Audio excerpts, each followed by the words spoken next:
Et j'ai intitulé ça. J'ai intitulé ça la réception, n'est-ce pas? La réception. Ce qui n'est pas très avantageux avec mes fils et mes filles, c'est que quand vous suivez l'enseignement, vous n'avez pas les bics et les feuilles. Bon, je vois lui là en train d'enregistrer là. Là c'est bon. Mais les autres, il faut prendre le bic, il faut toujours copier parce que les paroles s'envolent. Les écritures restent. Ou alors tu prends ton téléphone, tu mets juste enregistrer et puis tu laisses. Tu écoutes la parole, tu écoutes le message. Amen. Amen. La Bible dit ceci dans Jean au chapitre 1 au verset 12. Ça c'est un verset que tellement je l'ai déjà écouté que je commence déjà à le réciter. Il dit ceci. Avant le verset 12 que tu as lu, la Bible dit que elle est venue chez les siens, c'est-à-dire la parole. Au commencement était la parole, le verset 1. Elle est venue chez les siens et les siens ne l'ont point reçue. Mais le peu qui a accepté de le recevoir. Parce que quand on parle ici que la parole est venue chez les siens, il s'agit de qui? De Jésus. Jésus est arrivé en Israël, chez les siens. Et c'est même les Juifs, les fils d'Abraham, les fils de la promesse, c'est eux qui ont crucifié qui? Jésus. Ils ont refusé Jésus. Mais la Bible dit, quand vous suivez, le verset 12 commence par mais. Mais c'est une conjonction de coordination. Mais où est donc? C'est ça, non? Ce n'est pas ça? C'est ça. Mais où est donc on y? Car. Quand on dit mais, ça veut dire que malgré que les gens ne l'ont pas reçu, il y a quand même un petit peu de personnes qui l'ont reçu. Et parmi le peu qui l'ont reçu et qui croient en son nom, elle a donné quoi? Le pouvoir de faire comment? De devenir enfant de Dieu. Cela veut dire en d'autres termes que si tu n'as pas le pouvoir, tu ne peux pas devenir. Et moi, je me permets souvent de dire, quand on te dit, tu es devenu grand, ça veut dire que tu étais quoi? Petit. Le verset ci me choque. Parce qu'elle dit donc le pouvoir de devenir enfant de Dieu. Avant d'être enfant de Dieu, on est quoi? On est enfant de quoi? Du diable? Enfant de quoi? Et vous savez, c'est une bataille qu'il y a dans le monde. Quand les enfants, bon, disons de Dieu, parlent entre eux et disent nous sommes les enfants de Dieu, vous allez trouver un puissant païen qui ne connaît même pas Jésus. Il est dans son coin, il va te dire que toi tu peux dire que moi je suis l'enfant de quoi? Je suis l'enfant du diable. Mais ce qui me touche un peu ici, c'est qu'il dit, il donne le pouvoir de devenir. Ça veut dire que si je deviens, avant je n'étais pas. Est-ce qu'on se comprend? Il dit à ceux qui l'ont reçu et à ceux qui croient en son nom. Elle a donné quoi? Le pouvoir à ceux qui font comment? Qui l'ont reçu. Et moi je vais donc parler, j'ai parlé de la réception. Dis la réception. La réception. À ceux qui l'ont reçu. Frère, pour recevoir quelque chose, il faut avoir un état d'esprit. Parce que la foi de plusieurs personnes est souvent biaisée tout simplement de la manière qu'ils reçoivent Jésus. Amen. Amen. Regardons deux exemples de personnes qui ont reçu. Et vous allez comprendre ce que je dis. Amen. Alors, lorsque nous ouvrons dans Genèse chapitre 18, la Bible nous dit au verset 1 que Abraham était assis sur les chaînes de Mamré, l'Amoréen. Et c'était midi, Abraham était en train de siester au soleil. Et lorsque Abraham était en train de siester au soleil, ma Bible dit que Dieu lui a apparu. Dieu fait comment? Dieu lui a apparu. Dieu a apparu à Abraham sur les chaînes de Mamré.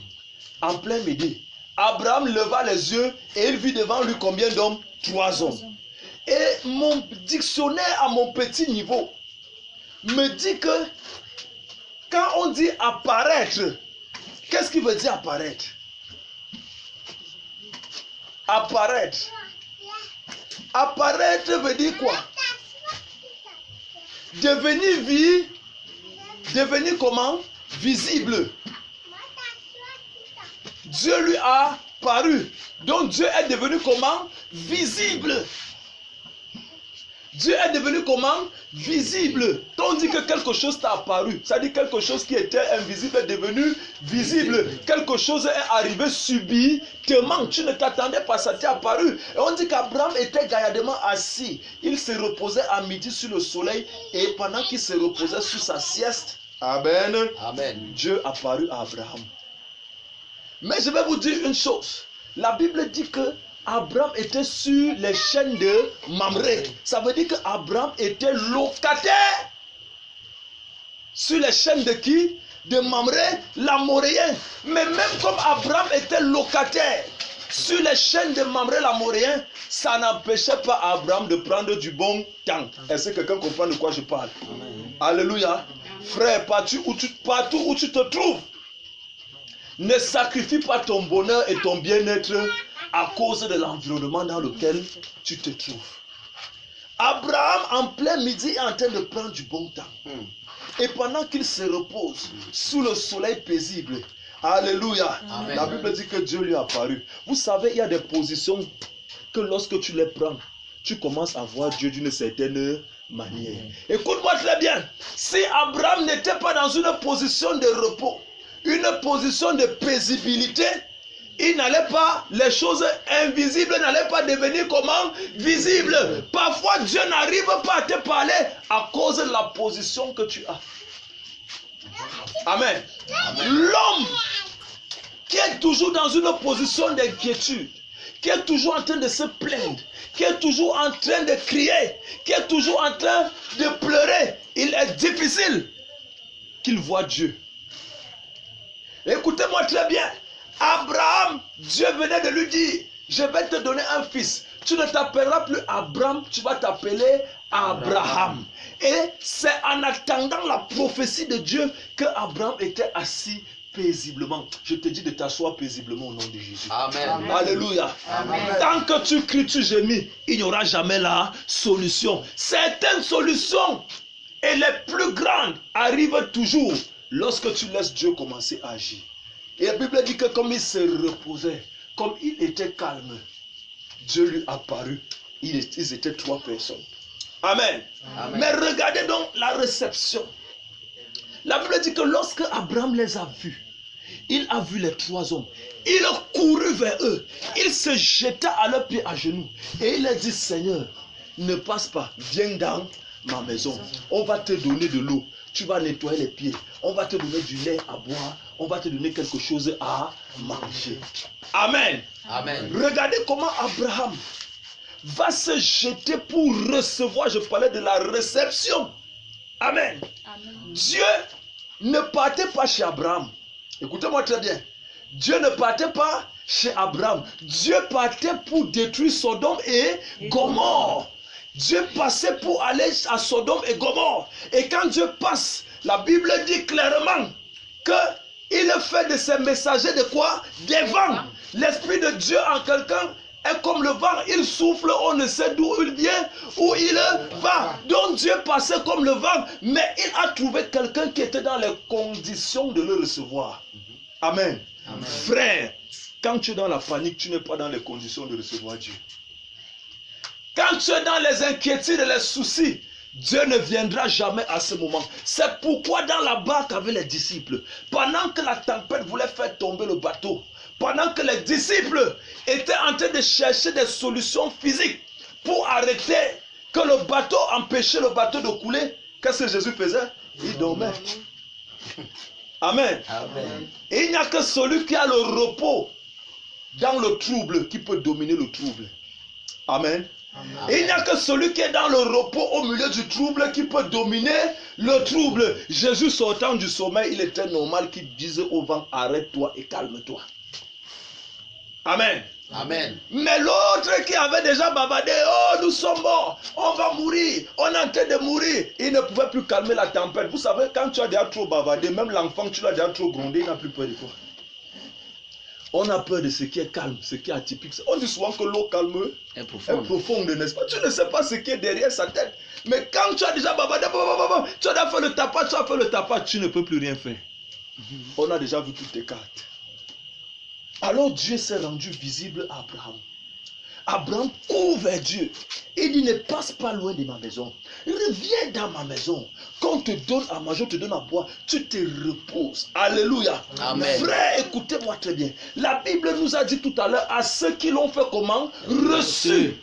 À ceux qui l'ont comment? Reçu. Regardez comment Abraham accueille Dieu dans sa vie. Accueille Dieu dans sa maison. Accueille Dieu dans le lieu où il est. Amen. Amen. Frères et sœurs, la portée prophétique de ceci veut nous faire comprendre une chose. Alléluia. Amen. Abraham est en territoire étranger. Abraham n'est pas chez lui. Il est sur les chaînes de qui? De Mamré. Et c'est sur les chaînes de Mamré que Dieu vient visiter Abraham. Écoute-moi très bien. Dieu peut te visiter partout où tu te trouves. Dieu n'a pas besoin que tu sois d'abord à un endroit particulier avant de te visiter. Mais ne dis pas que comme je suis en location, Dieu ne peut pas arriver chez moi. Écoutez-moi très bien. Dieu arrive partout où il veut, comme il veut et quand il veut. La présence de Dieu était donc un test pour Abraham. Comment est-ce que Abraham va-t-il recevoir le Dieu qui lui fait les promesses, qui lui donne tout ce qu'il veut? Amen. Amen. Abraham a été sage. Abraham a reçu le Seigneur. La Bible dit qu'il a dit à sa femme, va tuer le meilleur veau, apporte le meilleur lait, prépare, viens donner. Et Abraham lui-même était en train de laver les pieds. Il était en train de nettoyer les pieds des hommes. Sa femme a cuit le chevreau. Elle est venue poser sur la table. Alléluia. Amen. Frère, la réception d'Abraham a valu la prophétie. Abraham avait déjà marché 25 ans. Abraham est parti de la maison de son père à 75 ans. Et il est arrivé dans le territoire de Canaan. Il a marché avec Dieu il avait déjà marché avec Dieu pendant 24 ans. Et c'est la 24e année. Parce qu'il avait compris que j'ai déjà tellement crié. Je suis monté, je suis descendu. J'ai même attrapé ma servante. On l'appelait Agar. J'ai mis l'enfant là-bas. Jusqu'à présent, rien ne s'est passé. Il avait essayé toutes choses. Mais c'est quand le gars a compris que maintenant, je laisse tout entre les mains de Dieu. Je me repose. C'est là où Dieu s'est rendu visible. Et lorsque Dieu se rend visible à Abraham, Abraham reçoit Dieu. Amen. La qualité de la réception d'Abraham, amen, amen, amen, amen, a valu à Abraham une prophétie. La prophétie, c'était l'année prochaine, en cette période, ta femme sera comment? Enceinte. Frère, il y a des bénédictions qui ne viennent pas tant que tu ne sais pas comment recevoir. Rika Yabakande, Reke Ribosanda. Que les frontières te soient ouvertes au nom de Jésus. Amen. Amen. Alléluia. Amen. Il y a des bénédictions qui ne vont jamais venir. Ajoutant le flanc. Qui ne vont jamais venir tant que tu ne sais pas comment faire, comment recevoir. Abraham a donné à boire, à manger. Pendant qu'il donne à boire et à manger, ils sont en train de manger et boire. C'est là où l'homme de Dieu dit que je vais veiller l'année prochaine, ta femme aura un enfant. Ils avaient marché pendant combien d'années? 24 ans. Pendant les 24 ans, pourquoi ils ne disaient pas que l'année prochaine, ta femme aurait un enfant? Pendant les 24 ans, pourquoi ils ont marché pendant des années? Mais c'est quand Abraham a reçu. Amen. Amen. Écoutez-moi très bien. Le fond prophétique de ça nous montre clairement. Lorsque la Bible dit qu'à ceux qui l'ont reçu, à ceux qui croient en son nom, ça veut dire que recevoir là n'est pas un jeu. Il ne s'agit pas d'un jeu. Mon frère, ma soeur, c'est comment? Moi, j'ai reçu Jésus dans ma vie. Mais tu as reçu Jésus. Est-ce que tu as vraiment reçu Jésus? Parce que quand on regarde ta vie, on se pose bien la question. Parce que le verset dit, lesquels sont nés, non du sang, non de la chair, non de la volonté de l'homme. Mais si dans ta vie, on retrouve encore la même malédiction qui était sur ton père en toi, ça veut dire qu'il y a un problème puisque tu es né de Dieu.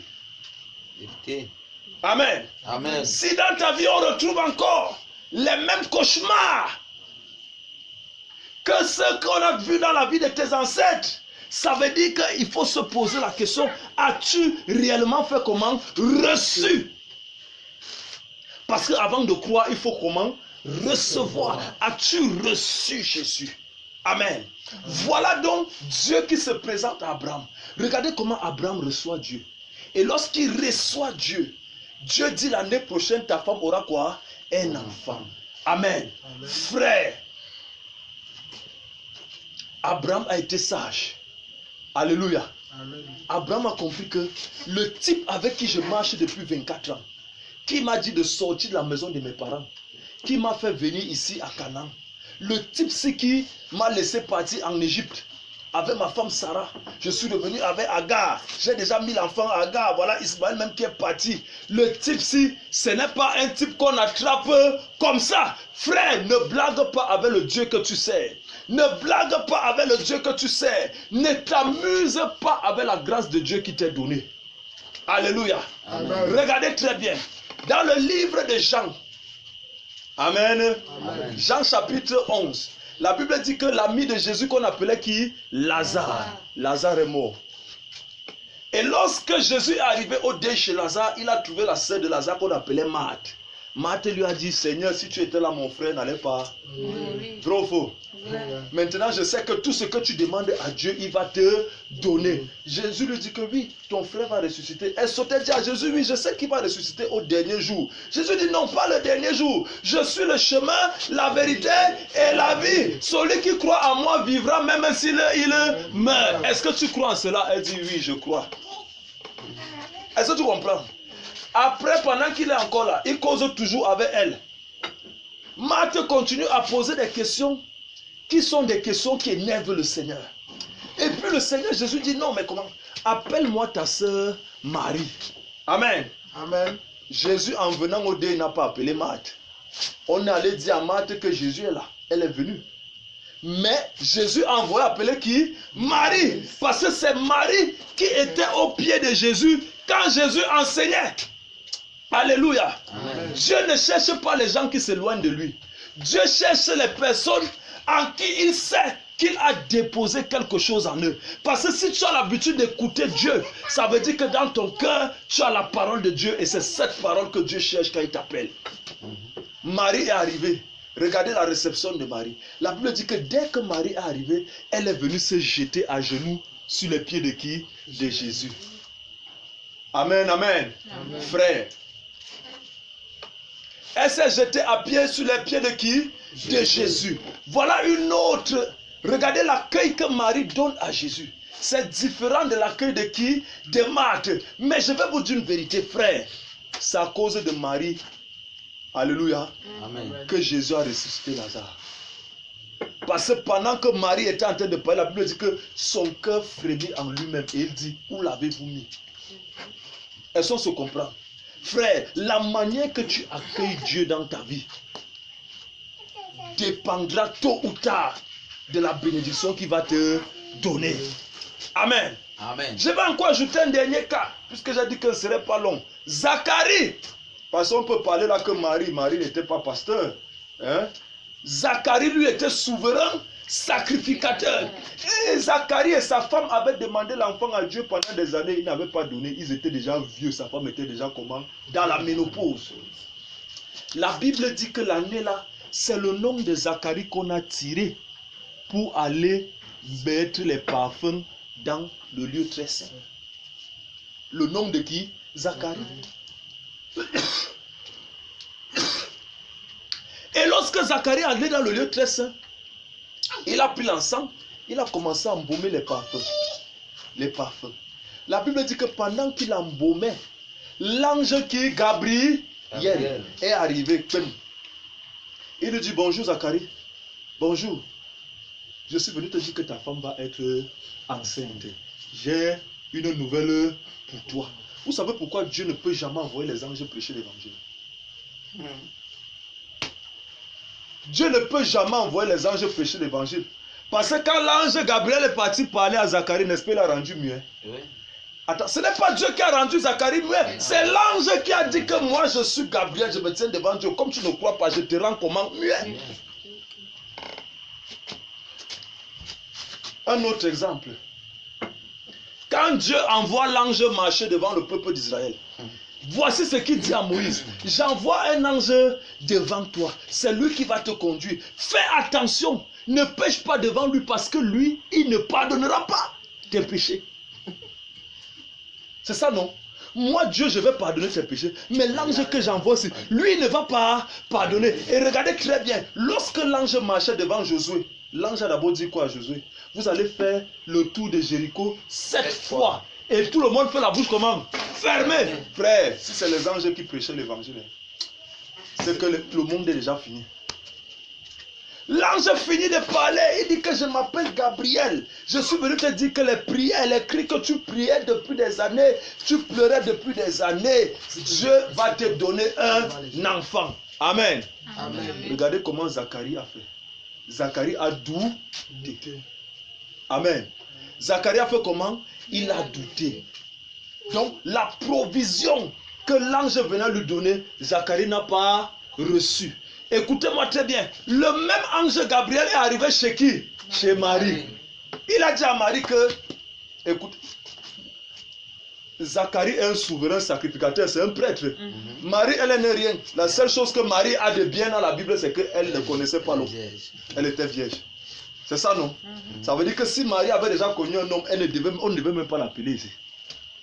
Donc l'ange arrive chez Marie, une femme vierge. Dès qu'il commence à parler à Marie, Marie dit que moi je suis la servante du Seigneur. Qu'il me soit fait comme tu as parlé. Et voilà Marie qui arrive maintenant chez sa cousine qu'on appelle qui? Élisabeth. Lorsque Marie arrive chez Élisabeth, elle salue Élisabeth. Amen. La Bible dit qu'elle a salué qui? Élisabeth, non? Et l'enfant qui était dans le ventre d'Élisabeth a fait comment? A tressailli. Pourquoi elle n'a pas salué Zacharie? Parce qu'il y a des personnes que lorsque vous avez vos visions et que vous les partagez avec eux, ils vont détruire vos visions. Mais même jusque-là, Dieu avait déjà vu Zacharie, il a fermé la bouche de Zacharie. Parce que si Zacharie parlait, mes frères, Zacharie allait détruire le fœtus qui était dans le ventre de l'enfant avec ses mauvaises paroles. Amen, amen. Amen. Frère, comment est-ce que tu reçois l'évangile? Comment est-ce que tu reçois la parole de Dieu? Ma Bible me dit à ceux qui l'ont reçu, à ceux qui croient en son nom, elle a donné le pouvoir. Frère, un enfant de Dieu a le pouvoir. Si tu n'as pas le pouvoir, ça dépend de la manière que tu as reçu. Est-ce que quelqu'un comprend de quoi je parle? Est-ce que quelqu'un comprend de quoi je parle? L'équation est claire.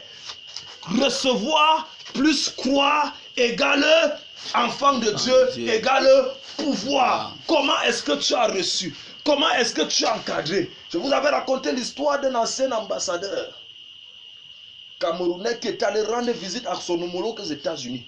Et pendant qu'il se trouve dans la maison de son collègue, le monsieur était pas très beau, il n'était pas beau. Et la femme de l'ambassadeur qui avait de mauvais caractères commence à se moquer du type. Alors pendant qu'on sert à manger, la femme était doigt là. Elle dit, regardez sa tête. Elle dit, comment il est. Et qui regarde comment il mange. Le type était là, il mangeait calmement. C'était un anglophone et tout, voilà. Après, quand il se lève pour partir, la femme ne savait pas que le monsieur avait grandi chez les doigts là. Donc, elle comprenait tout ce qu'elle disait. Quand le monsieur se lève, il dit, ok, madame, j'ai été bien nourri, j'ai été bien rassasié, j'ai bien mangé. Maintenant, je m'en vais. Hein? Il lui dit au revoir en Douala. La femme a commencé. Dès que l'ambassadeur est rentré au pays, ça n'a pas fait 2 jours, on a renvoyé son mari. Vous voyez la réception? La réception veut dire l'entretien. La réception veut dire quoi? L'entretien. Le tout n'est pas de recevoir, mais il faut faire comment? Entretenir. Si tu dis que tu as reçu Jésus, comment est-ce que tu entretiens Jésus dans ton corps? Est-ce que Jésus que tu as reçu est comme le grain qui est tombé sur la terre qui était aride? Parce que si Jésus, en entrant dans ton corps, dans ta vie, a trouvé une terre où il ne peut pas s'exprimer, où il ne peut pas sortir. Amen, amen. Amen. À partir de ce moment, tu n'as pas reçu Jésus. Frères et sœurs, moi-même qui vous parle, il y a des moments où je me demande si j'ai reçu Jésus. Il y a des moments où je reste et dis, Seigneur, est-ce que j'ai vraiment confessé ton nom? Est-ce que j'ai vraiment reçu Jésus? Alléluia. Et la Bible est comme Dieu aime alors ça. C'est-à-dire, Dieu est un... Vous savez, Dieu, la Bible dit que Dieu assis sur le trône, il regarde les fils de l'homme, il rit. Il aime ça. Il aime voir comment l'homme s'embrouille là, l'homme croit qu'il est arrivé. Écoutez-moi très bien. La Bible dit clairement, dans le livre de Galates, au chapitre 6. Amen. Amen. Que nous sommes à la fin, je vais aller vite. La Bible nous dit dans le livre de Galates au chapitre 6. Galates chapitre 6. Le verset... Voilà. Le verset...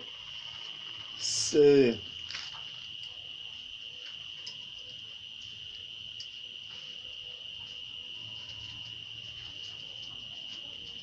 Voilà. Galates chapitre 5, le verset 16. Écoutez, je lis, n'est-ce pas? Il est écrit, je dis donc, marchez selon l'esprit et vous n'accomplirez pas les désirs de la chair. N'est-ce pas? Parce qu'on a dit quoi? Lesquels sont nés? Dans le livre qu'il a lu tout à l'heure, il a lu dans Jean, n'est-ce pas? La suite du verset disait quoi? À ceux qui l'ont reçu, elle a donné le pouvoir de devenir enfant de Dieu. Et on donne l'acte de naissance d'un enfant de Dieu. C'est qu'il n'est pas né de la chair. Il n'est pas né du sang. Il n'est pas né de la volonté de l'homme. Mais il est né de qui? De Dieu. Maintenant, pour savoir que la transaction a été bien faite, c'est qu'il suffit de regarder si la chair a encore une domination dans ma vie. Est-ce que quand je regarde la vie de mon père, je regarde la malédiction de ma famille, on avait dit que personne dans ma famille ne doit aller en mariage. On a dit que dans ma famille, personne ne doit être fonctionnaire. Personne ne doit avoir une voiture. Personne ne doit avoir telle chose. Est-ce que les mêmes lois que je voyais avant, c'est les mêmes lois qui continuent? Ça veut dire que ma confession, je dois aller revoir Jésus. Alléluia. Amen. Alors il dit ceci. Amen. Car la chair a les désirs contraires à ceux de l'esprit.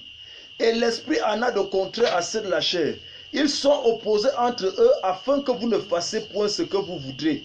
Si vous êtes conduits par l'esprit, vous n'êtes point sous la loi. Or, les œuvres de la chair sont manifestes. Les œuvres de la chair sont manifestes. Ce sont, premièrement, quelqu'un va compter avec moi, n'est-ce pas? Quand je donne un, tu comptes. Premièrement, l'impudicité. Voilà les œuvres de la chair. L'impudicité. On dit que c'est un impudique. Toutes les femmes qui voient, ils veulent monter dessus. Voilà un impudique, n'est-ce pas? L'impudicité, l'impureté. Quelqu'un, rien n'est plus à ses yeux, c'est-à-dire il touche tout. Maintenant, à côté de cela, la dissolution. La dissolution, c'est-à-dire il blasphème devant Dieu. C'est-à-dire il n'y a pas de limite. L'idolâtrie, les idolâtres, les chaînes aux mains, les chaînes aux pieds, les talismans partout. Il ne sait pas que Dieu habite en lui et c'est Dieu qui est sa source. Il est idolâtre. Il veut toujours aller regarder. On a dit que tu dois être comme ça. On a dit là-bas que tu es ceci. On a dit qu'il faut te purger avec ceci. On a dit que la femme qui est avec toi là, ce n'est pas ta femme, va chercher l'autre. On a dit qu'il y a ton oncle qui veut te tuer. Ça, c'est les idolâtres. Ils fuient partout. On continue la lecture. Il dit ici là, la magie. Les œuvres de la chair, la magie. Les inimitiés. Moi, je ne suis pas ton ami. Tu m'as fait ceci. Non, on est dans la maison, on habite à deux, mais on ne se parle pas. C'est ça, non? Vous habitez dans la même maison, chacun de son côté. Que ce soit l'homme, que ce soit la femme, que ce soit même entre les enfants, les inimitiés. On continue. Les querelles. Les jalousies. Les animosités. Les disputes. Les divisions. Les sectes. L'envie. L'ivrognerie. Le gars boit, il devient ivrogne. La femme boit, il y a les femmes qui ne saoulent même plus. Il y a qui boivent jusqu'à devenir comme l'éponge. Amen. Amen. Elle boit. Les excès de table, c'est-à-dire que le gars mange, il est rassasié, mais il va encore ajouter. Et vous savez, c'est souvent bizarre. C'est comme, vous savez, les excès de table sont beaucoup chez les pauvres. Parce que c'est le pauvre qui voit rarement le poulet sur sa table. Donc quand il a mangé le poisson, le poulet, le porc, et tu viens encore ajouter le pangolin ou le poisson brisé, il dit que tout ça doit entrer dans mon ventre. Les excès de table. La Bible continue en disant, et les choses semblables. Je vous le dis d'avance, comme je l'ai déjà dit, tous ceux qui commettent de telles choses n'hériteront point le royaume de Dieu. On a compté combien? C'est 19. 16. C'est 19, moi-même j'ai compté ça. On a compté 19. Mais la liste n'est pas exhaustive parce qu'on dit qu'il y a les choses comment semblables. Donc la liste ne finit pas. Semblable, ça fait 16. Est-ce qu'on se comprend? Maintenant, regardons celui qui a donc l'Esprit de Dieu en lui. On dit, mais le fruit de l'Esprit. Le fruit de l'Esprit. Moi, j'ai souvent un problème avec les frères. Ils sont là toujours en train de dire Rabakakaya, Vakaya. Il fait, il secoue, il tombe, il fait les trucs. On dit que c'est le Saint-Esprit. Moi, là, je ne suis pas d'accord. Parce que ma Bible dit que lorsqu'il fut rempli du Saint-Esprit, alors il s'est mis à parler en langue. Et si tu es rempli du Saint-Esprit, il y a quand même des fruits qui doivent se dégager de toi. Tu vois quelqu'un qui est fâché, il est en colère, mais il prie en langue. Ça, c'est un blasphème. Ça n'est même pas la Bible montre que celui-là même, il ne sait pas ce qu'il fait. La Bible dit que lorsqu'il fut rempli de l'Esprit, du Saint-Esprit, alors il s'est mis à parler en langue. Frère, lorsque tu es rempli du Saint-Esprit, tu es rempli de quoi? Des fruits de l'Esprit. Des fruits de l'Esprit. Comme on a dit, ils ne sont pas nés de la chair, ni de la volonté de l'homme, ni de la volonté du sang. Ceux qui sont nés de la chair, de la volonté de l'homme, de la volonté du sang, c'est cela qu'on vient de citer ici, là, jusqu'aux choses semblables. Mais celui qui est né de Dieu a donc les fruits de l'Esprit. Lisons donc les fruits de l'Esprit, frère. Il est écrit, mais les fruits de l'Esprit, comptons. Les fruits de l'Esprit, c'est l'amour. 1. La joie. 2. La paix. La paix. 3. La patience. Celui qui a le fruit de l'Esprit est patient. N'est-ce pas? Il est patient. La bonté, il est bon. La bénignité, c'est-à-dire que dans sa bouche, c'est les paroles de bénédiction. Mon frère, que Dieu te bénisse. Mon frère, ça va marcher. Sois béni. Sois béni. Il a toujours les paroles de bénédiction dans la bouche. Ce n'est pas les paroles du genre Issougou, un fou. Regardez celui-là, tu n'es rien. Tu as un fou comme ça. Non, non, il n'a pas les gens de parole. Il a les paroles de bénédiction qui sortent de sa bouche. Il est toujours en train de bénir. La bénignité, n'est-ce pas? La fidélité. Il est fidèle. Il est fidèle. Ah, j'aime ce mot. La fidélité. Il est fidèle à Dieu. Il est fidèle à Dieu. Il est fidèle à son église. Il est fidèle à son pasteur. Ce n'est pas le genre de chrétien. Tu le vois aujourd'hui, après tu le vois après 5 ans. Tu étais où? Vraiment, papa pasteur, je ne sais même pas. J'ai les problèmes. Hein? Mais il est comment? La Bible parle de la fidélité. La douceur. Amen. Amen. La douceur. La Bible dit que Samson était le plus doux. Certes, il était faux, mais il était très doux. C'est l'un des caractères qu'on reconnaît un enfant de Dieu. Il est doux de nature. Amen. Amen. La douceur, la tempérance. La loi n'est pas contre ces choses. Frères et sœurs, dites-moi donc maintenant. Alléluia. Amen. On a cité combien? 9, n'est-ce pas? Celui qui a l'Esprit de Dieu, on doit retrouver ces 9 fruits en lui en abondance. Mais celui qui a l'Esprit de la chair, on a cité combien? Vous avez dit 16. Mais la liste n'est pas finie parce qu'il y a encore à côté les choses semblables. Frères, à ceux qui l'ont reçu, elle a donné le pouvoir de devenir enfant de Dieu. Si tu es en ce lieu, dans cette salle, et que tu n'avais jamais donné ta vie au Seigneur Jésus, si tu es dans ce lieu et que tu reconnais au fond de toi que tu n'as pas donné ta vie au Seigneur Jésus, la Bible dit dans le livre de Marc chapitre 16, à partir du verset 15, allez dans le monde entier et faites de toutes les nations des disciples. Celui qui croira et qui sera baptisé sera sauvé. Celui qui ne croira pas sera condamné. Celui qui croira et qui sera baptisé sera sauvé. Et celui qui ne croira pas sera condamné. Et il dit, voici les signes qui accompagneront ceux qui auront cru. Et parce qu'avec Dieu, tu ne peux pas mentir. Avec Dieu, tu ne peux pas biaiser. Il y a des signes. Lorsqu'on dit que cet homme est malade, il y a les symptômes qui accompagnent la maladie. Et lorsqu'on dit que celui-ci est un enfant de Dieu, il y a des signes qui l'accompagnent. On dit premièrement, à mon nom, ils vont faire quoi? Chasser les démons. Ils vont parler de nouvelles langues. Ils saisiront des serpents. S'il boit un breuvage mortel, ça ne lui fera aucun mal. C'est ça, non? Ils imposeront les mains aux malades et les malades seront comment? Guéris. Voilà donc les signes de celui qui est en Christ. Alléluia. Ce n'est pas de dire je suis en Christ.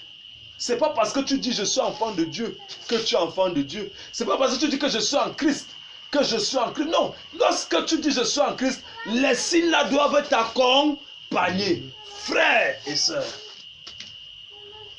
La réception divine. La réception. Alléluia. Amen. Tel tu reçois Dieu, tel il te donne le cadeau. Amen, amen. Mais si ce que nous avons cité tout à l'heure, tu reconnais dans ta vie qu'il y a encore ces choses, il y a encore les jalousies, il y a encore les querelles, il y a encore les disputes, il y a encore les animosités, il y a encore toutes ces choses qui font parler la chair en toi et qui empêchent même l'Esprit de Dieu de se mouvoir dans ta vie. Je vais te dire, mon frère, la Bible est claire dessus. Il dit qu'à ceux qui l'ont reçu, à ceux qui croient en son nom, elle a donné le pouvoir de devenir enfant de Dieu. Ces choses dans ta vie vont t'empêcher de devenir. Amen. Amen. Vont t'empêcher de faire quoi? De devenir. Ce n'est pas automatique. C'est qu'on devient. C'est un processus. C'est quoi un processus? Et dans la marche vers ce processus, rassure-toi que Jésus-Christ est à l'aise dans ton âme et dans ton esprit. Qu'il peut faire tout ce qu'il veut. Qu'il peut conduire. C'est pourquoi lorsqu'on amène les gens à la confession, on leur dit bien, acceptes-tu Jésus-Christ dans ta vie comme ton seul Seigneur? Parce que si Jésus est ton seul Seigneur, tu n'auras pas d'autre Seigneur. Comme ton seul Sauveur. Parce que si c'est Jésus ton seul Sauveur, tu ne vas plus aller voir le marabout pour qu'il te donne l'écorce. Tu ne vas plus aller voir le voyant pour qu'il voit un peu ta vie, qu'il regarde un peu. Puisque c'est Jésus qui est ton seul Sauveur. Et si c'est Jésus qui est ton unique maître, le maître c'est celui qui t'enseigne. Ça ne sera pas tes collègues de service qui vont te donner l'enseignement. Ça ne sera pas le voisin du quartier qui va te donner l'enseignement, mais c'est Jésus qui va t'enseigner parce qu'il est ton unique maître. Amen. Alléluia. Amen. Alléluia. Amen. Alléluia. Amen. Si tu n'as pas encore reçu ce Jésus-là dans ta vie, Amen. Amen. L'opportunité t'est donnée ce soir de te lever là où tu te trouves. Amen. Et je vais prier pour toi dans le nom de Jésus. Alléluia. Alléluia.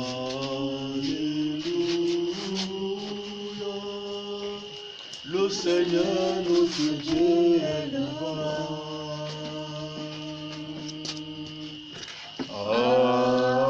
Alléluia.